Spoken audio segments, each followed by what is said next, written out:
This is Mr. Weideman, Lafayette High School, Functions in Trigonometry, and I'm going to help you match equation to the graph for the cotangent function as shown in problem 2 of our review.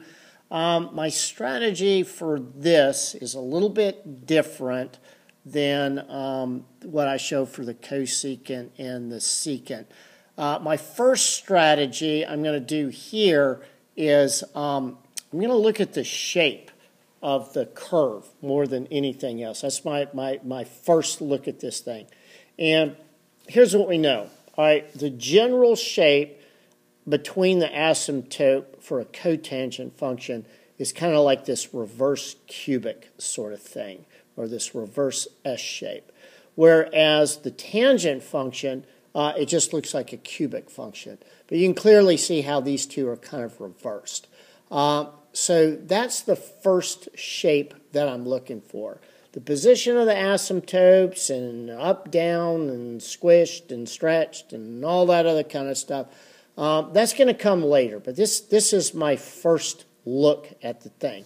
So my cotangent function, then I'm looking for this general shape that I've got shown right here.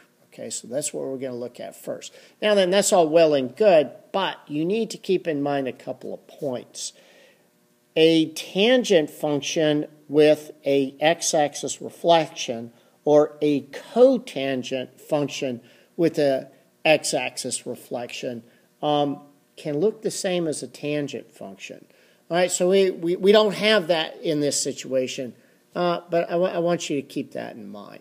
All right, so anyways, I have a, for this specific situation, this is positive, so I'm going to look for this shape right here.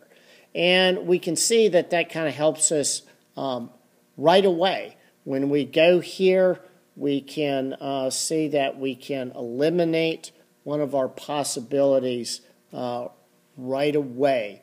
And we can see that this graph B has a tangent shape and not a cotangent shape.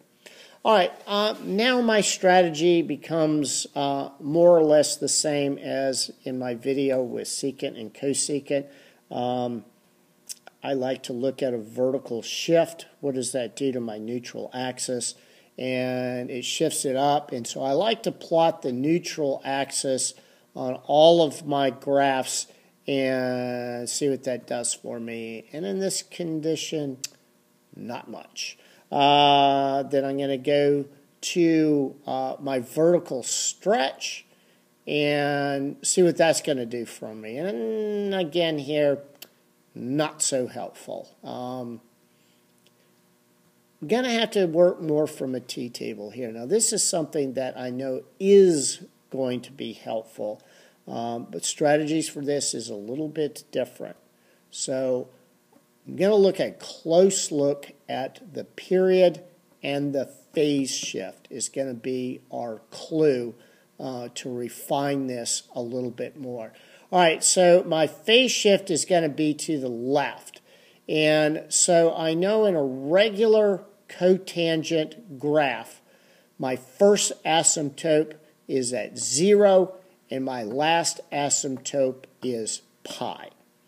That's only going to be mildly useful for us here until we put in our phase shift.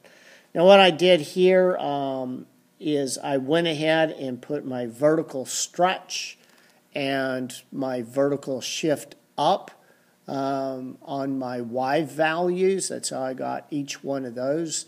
I multiplied them by 3 and then added 1. That's going to become more useful. Okay, so let's see where my asymptotes of my cotangent is going to go. All right, without a phase shift, I'd be looking at my graphs. I'd be looking for asymptotes at 0, and then I'd be looking for my next asymptote at pi. And that would tell me the right answer. But this phase shift is going to put a little bit of wrinkle into it. But the first thing I'm going to apply the phase shift to is my most obvious features, my asymptote. So I'm going to look at my graphs and I'm going to see which one has an asymptote at pi over 4 and the next asymptote at 3 pi over 4. Let's look at that in more detail. So let's look at A.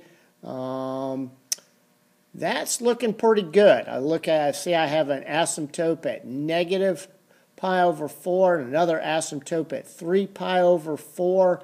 I know from my y values that I'm going to have a positive 4 and a negative 2, and it looks like the graph splits the neutral axis right in the middle of the period. So that one's looking pretty good, but I'm going to check out these other ones and see what's going on. So I'm going to take a I think into an I know. So let's look at that guy. That looks like pi over 4, and that looks like 3 pi over 4. But look where this other next point is supposed to be. Look where the positive 4 is supposed to be. It's supposed to be 0, comma, plus 4. And on choice C and D, that fails. And if I looked at my other 2 points on my t-table, if I had looked at these guys, okay, this is going to be minus pi over 4, pi over 4. Okay, I see that that's not going to work out on any choice but A. And this guy right here, if I subtract pi, and that's what, pi over 2, that's not going to work out except for my choice A also. All right, so that kind of just confirms our suspicions, and we know that this is choice A. Little bit different strategy. I had to work much more from my t-table translations, but I still was able to do a lot by just using my general characteristics and kind of scratching the trash.